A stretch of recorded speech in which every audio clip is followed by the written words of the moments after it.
Assalamualaikum warahmatullahi wabarakatuh. Halo teman-teman, perkenalkanlah kami dari kelompok 12 Pendidikan Multikultural akan menyampaikan materi tentang makna pendidikan multikultural di berbagai negara. Kami kelompok 12 beranggotakan Mbak Maulianandra Arifani, Mas Muhammad Syahrul Sabila, dan Mbak Sinta Tanzila. Yang pertama akan kita bahas yaitu pendidikan multikultural di Amerika Serikat. Pendidikan di Amerika Serikat pada mulanya hanya dibatasi pada imigran berkulit putih sejak didirikan sekolah rendah pertama pada tahun 1633 oleh imigran Belanda dan berdirinya Universitas Harvard di Cambridge, Boston pada tahun 1636. Kemudian pada tahun 1934 baru dikeluarkan Undang-Undang Indian Reservation Reorganization Act di daerah reservasi suku Indian.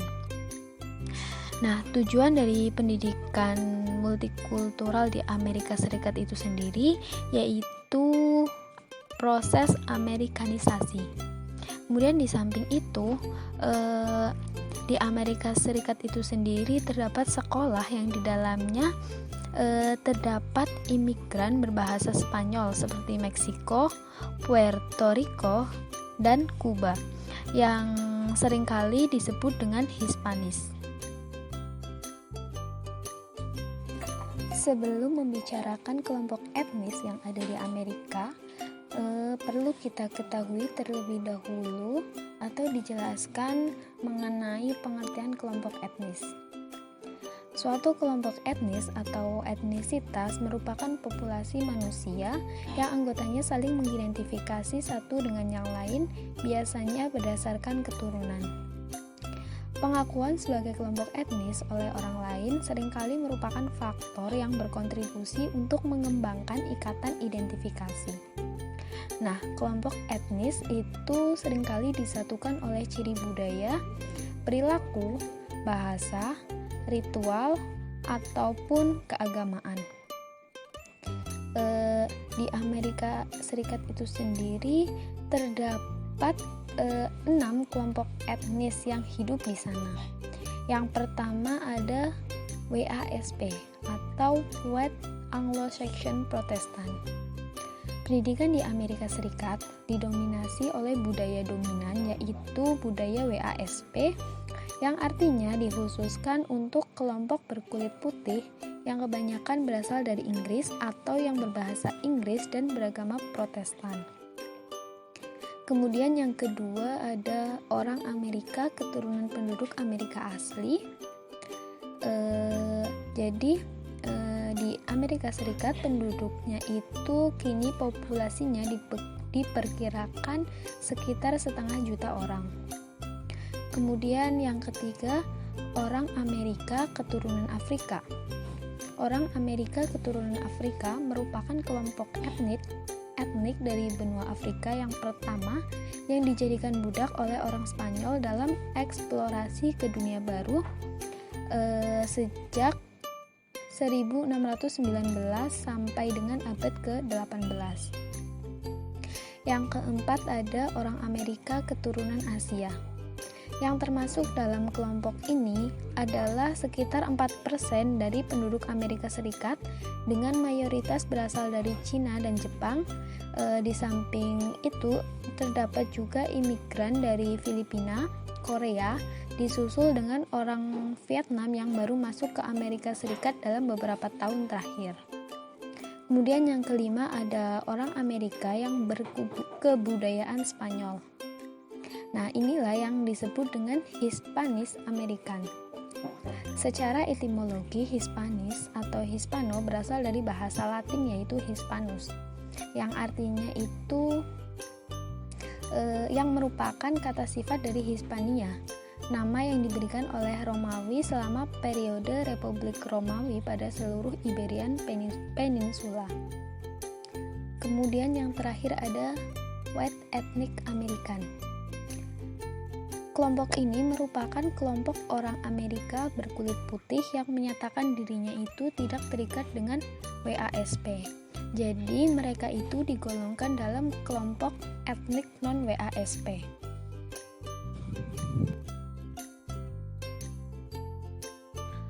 Kelompok etnis yang berada di Amerika ini mendapat perlakuan yang sama. Bahkan dalam bidang pendidikan, pengaruh kesetaraan ini melahirkan pedagogik yang memberikan kesempatan dan penghargaan yang sama terhadap semua anak tanpa membedakan asal-usul serta agamanya. Hal ini dilakukan selain untuk menghargai kebudayaan masing-masing kelompok etnis, juga dilakukan agar kekayaan dari masing-masing budaya kelompok tersebut dapat dimanfaatkan sebesar-besarnya untuk masyarakat Amerika Serikat. Nah, untuk mewujudkan tujuan tersebut, maka muncul gagasan mengenai pendidikan yang cocok untuk masyarakat yang pluralistis itu. Diperlukan perubahan di dalam tujuan pendidikan, kurikulum, proses belajar mengajar, juga kedudukan di sekolah dalam masyarakat yang pluralistik. Kemudian negara selanjutnya yaitu Kanada. Pendidikan multikultural di Kanada. Kanada merupakan negara pertama di dunia yang menerapkan kebijakan multikultural pada tahun 1971. Etnis terbesar di Kanada yaitu berasal dari Perancis dan Inggris, yang kemudian dari etnis lain seperti Jerman, Cina, Italia, penduduk asli Indian, Asia Selatan, Ukraina, serta etnis lainnya. Berbeda dengan Amerika Serikat yang menerapkan politik asimilasi, pemerintah liberal Kanada menerapkan politik multikulturalisme pada tahun 1971 yang memberlakukan status yang sama untuk bahasa Perancis dan Inggris sebagai bahasa resmi. Kemudian pada tahun 1972 didirikanlah Direktorat Multikultural di dalam lingkungan Departemen Luar Negeri untuk memajukan cita-cita multikultural, integrasi sosial, dan hubungan positif antar ras. Upaya tersebut melahirkan Canadian Multiculturalism Act pada tahun 1988 yang isinya diantaranya yaitu pertama, alokasi dana untuk memajukan hubungan harmonis antar ras, kemudian yang kedua, memperluas saling pengertian kebudayaan yang berbeda, yang ketiga, memelihara budaya dan bahasa asli, keempat, kesempatan yang sama untuk berpartisipasi, yang kelima, pengembangan kebijakan multikultural di semua kantor pemerintah federal. Nah, jadi Kanada merupakan negara pertama yang memberikan pengakuan legal terhadap multikulturalisme. Kebijakan multikultural di Kanada dimasukkan dalam bentuk yang berbeda-beda di dalam program sekolah dan penataran guru. Kemudian sejak tahun 1993, beberapa dewan pendidikan seperti Vancouver School Board melaksanakan penataran guru-guru untuk pendidikan multikultural, mendirikan komite penasehat untuk hubungan rasial, serta melembagakan hubungan rasial di distrik sekolah. Secara terperinci, Magsino pada tahun 1985 mengidentifikasikan 6 model pendidikan multikultural. Yang pertama yaitu pendidikan Emergent Society.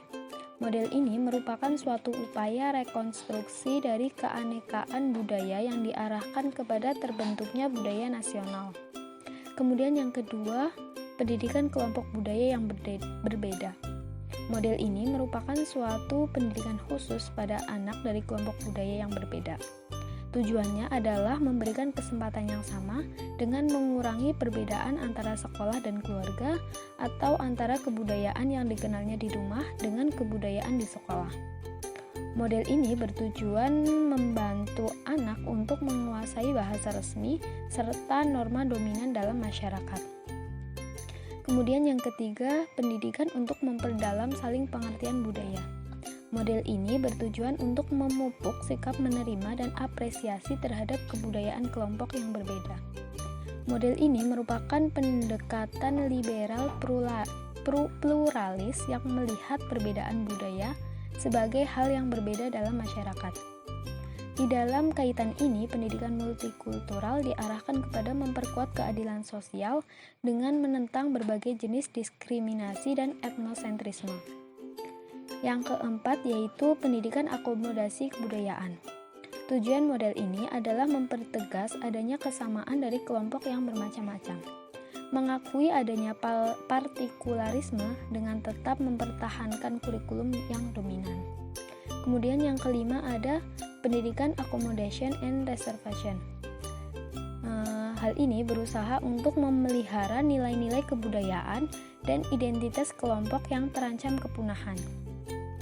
Kemudian yang keenam yaitu pendidikan multikultural yang bertujuan untuk adaptasi serta pendidikan untuk memelihara kompetensi bikultural.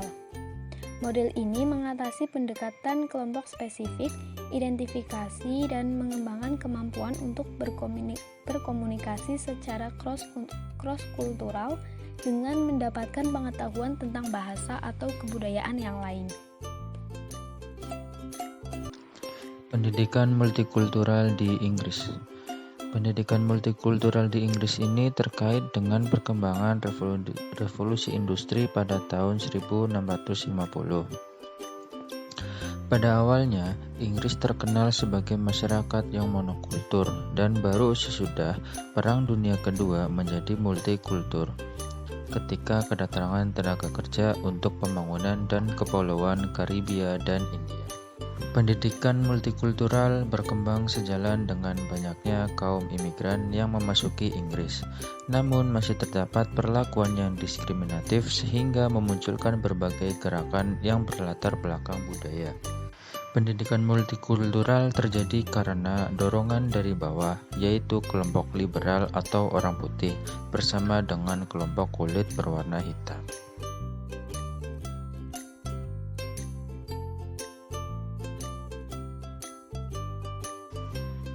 Selanjutnya, Banks mengemukakan 4 pendekatan yang mengintegrasikan materi pendidikan multikultural ke dalam kurikulum maupun pembelajaran di sekolah yang dapat diterapkan. Yang pertama ada pendekatan kontribusi.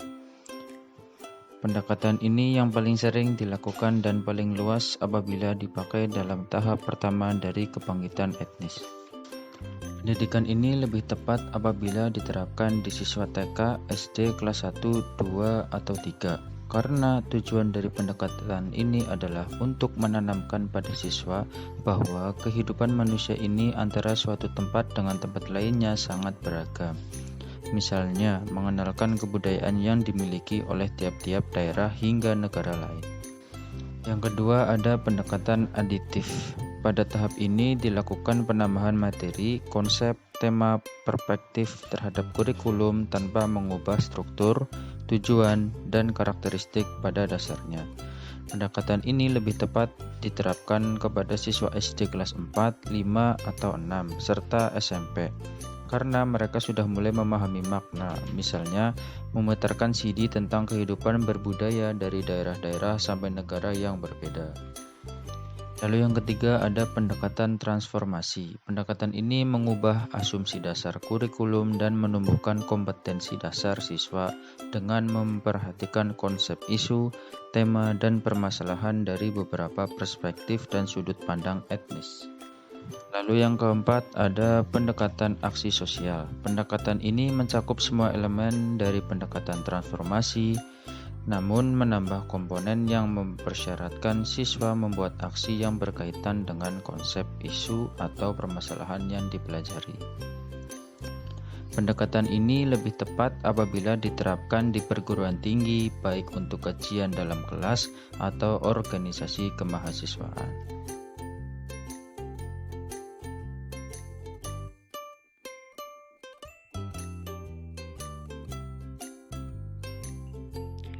Selanjutnya akan dibahas tentang pendidikan multikultural di negara Asia Tenggara. Pada kesempatan ini akan dibahas 2 negara di Asia Tenggara, yaitu yang terdekat dengan Indonesia, tidak lain adalah pertama, Malaysia, pendidikan multikultural di Malaysia. Sebelum membahas lebih jauh tentang pendidikan multikultural, terlebih dahulu dijelaskan tentang keberagaman budaya, karena pendidikan multikultural tidak terlepas dari adanya keberagaman budaya. Keberagaman budaya yang ada di Malaysia, yang pertama, agama. Islam menjadi agama mayoritas dengan persentase 61,32%. Yang selanjutnya ada agama Buddha, Kristen, Hindu, Konghucu, dan lain-lain. Yang kedua adalah bahasa. Bahasa nasional Malaysia adalah Melayu, sedangkan bahasa resmi yang biasa digunakan adalah Melayu, Mandarin, Tamil, dan Inggris. Keberagaman budaya yang ketiga adalah etnis. Etnis penduduk Malaysia ada etnis Melayu, Cina, dan India, di mana Melayu menjadi etnis mayoritas bagi negara Malaysia. Oleh karena adanya pluralitas dalam kehidupan masyarakat, maka pendidikan menjadi peran yang sangat penting dalam menerapkan nilai-nilai multikulturalisme. Di sini dimaksudkan agar membentuk siswa menjadi manusia yang lebih menghargai sesama dalam kelompok etnis yang beragam. Ada 3 ranah pendidikan dalam menerapkan nilai-nilai multikultural, yaitu kognitif, afektif, dan psikomotor. Dalam ranah kognitif, siswa akan memperoleh pengetahuan tentang bahasa dan budaya lain, kemampuan untuk menganalisis dan menerjemahkan perilaku kultural, dan pengetahuan akan kesadaran perspektif kultural.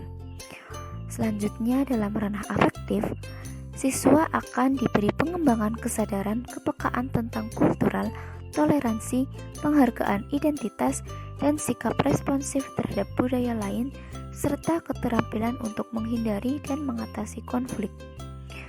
Adapun dalam aspek psikomotor, siswa akan memperbaiki distorsi, stereotip, dan kesalahpahaman tentang kelompok etnik dalam buku teks dan media pembelajaran dengan memberikan berbagai strategi untuk mengarahkan perbedaan di depan orang, memberikan alat-alat konseptual untuk komunikasi antar budaya dalam mengembangkan keterampilan interpersonal, memberikan teknik-teknik evaluasi, dan menjelaskan dinamika kultural. Penanaman nilai multikulturalisme dapat berupa menunjukkan sikap dengan memperlakukan semua anak sama dalam kegiatan proses pembelajaran, baik di luar maupun di dalam kelas.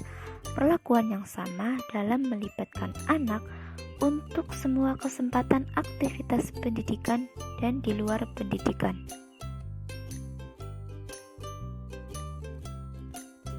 Penanaman nilai multikultural dimasukkan ke dalam materi-materi pelajaran menggunakan pendekatan humanis, yaitu dengan memanusiakan manusia. Maksudnya di sini adalah peserta didik diajak untuk lebih memahami lingkungan sekitar dengan latar kebudayaan yang berbeda.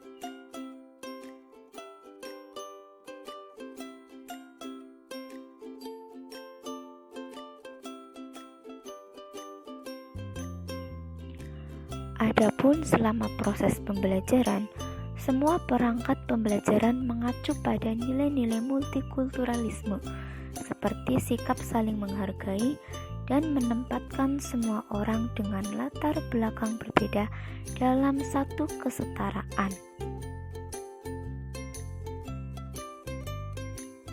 Selanjutnya, tentang pendidikan multikultural di Singapura. Seperti halnya Malaysia, Singapura juga memiliki keberagaman budaya. Ada 3 aspek juga yang akan dibahas. Yang pertama, agama. Buddha menjadi agama mayoritas Singapura dengan persentase 31,9%. dan terdapat agama lain seperti Tionghoa, Islam, Kristen, Hindu, dan lainnya. Keberagaman budaya yang kedua adalah bahasa.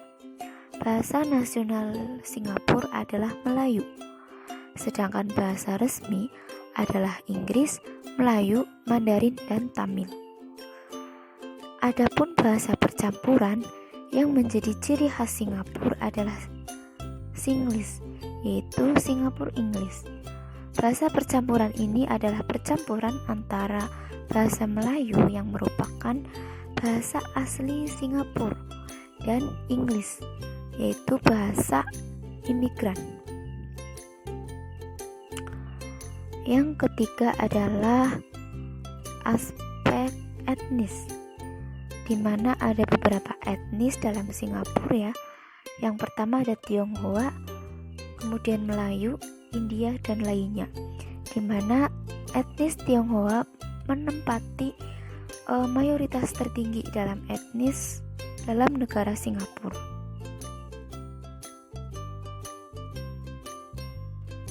Singapura merupakan negara di kawasan Asia Tenggara yang dikenal karena masyarakatnya yang memiliki gaya hidup yang sangat baik, disiplin, sangat menghargai waktu, dan taat pada aturan.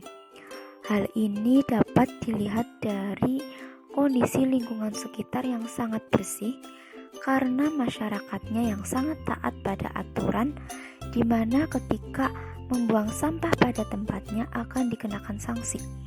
Hal ini membuat masyarakat Singapura sangat taat, yaitu dengan membuang sampah pada tempatnya. Begitu juga dengan masalah waktu.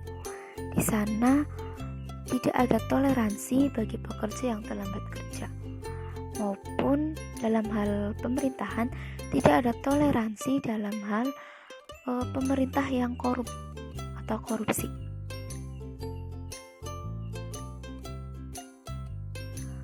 Kondisi gaya hidup masyarakat Singapura yang sangat baik, hal ini didorong oleh peran pendidikan. Masyarakat Singapura akan menempuh 4 jenjang pendidikan. Yang pertama, kindergarten school. Apabila di Indonesia, jenjang ini setara dengan tingkat TK. Jenjang kedua adalah primary school atau setara SD dan dilakukan selama 6 tahun. Untuk melanjutkan ke jenjang yang lebih tinggi, siswa mengikuti Primary School Leaving Examination atau ujian nasional SD. Yang ketiga adalah secondary school atau setara SMP, ditempuh selama 4 atau 5 tahun dan terbagi dalam 4 jalur, yaitu special course, normal academic course, normal technical course, dan integrated program course. Jenjang berikutnya adalah perguruan tinggi atau university. Berkaitan pula dengan kondisi gaya hidup masyarakat Singapura yang sangat baik, hal ini tentu akan memudahkan pendidikan dalam menerapkan nilai-nilai multikultural. Karena pada hakikatnya, kehidupan masyarakat Singapura telah sangat menjunjung tinggi nilai-nilai multikultural, di mana masyarakat telah menerapkan sikap saling toleransi, saling tolong-menolong, dan saling menghargai adanya perbedaan, sehingga pendidikan formal akan dengan mudah memberikan pendidikan multikultural. Ada tiga peran pendidikan dalam memberikan nilai-nilai multikultural. Yang pertama, pendidikan akan menyediakan pengetahuan dasar dan agama. Hal ini tentu menjadi fondasi atau dasar siswa dalam menjadikannya menjadi masyarakat yang baik ketika nanti terjun langsung dalam kehidupan bermasyarakat. Yang kedua, pendidikan akan mempelajarkan bahasa Inggris sebagai bahasa keseharian agar berkomunikasi lebih baik dengan orang lain dalam kehidupan masyarakat yang plural tersebut. Yang ketiga, Siswa akan belajar bahasa ibu untuk mempertahankan identitas kebudayaan mereka, sehingga nilai-nilai atau adat masyarakat setempat tidak akan pudar. Demikianlah pendidikan multikultural yang ada di Singapura.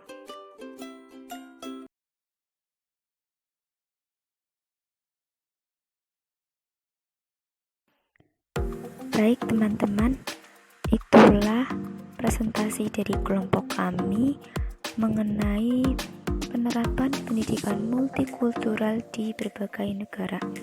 Terima kasih.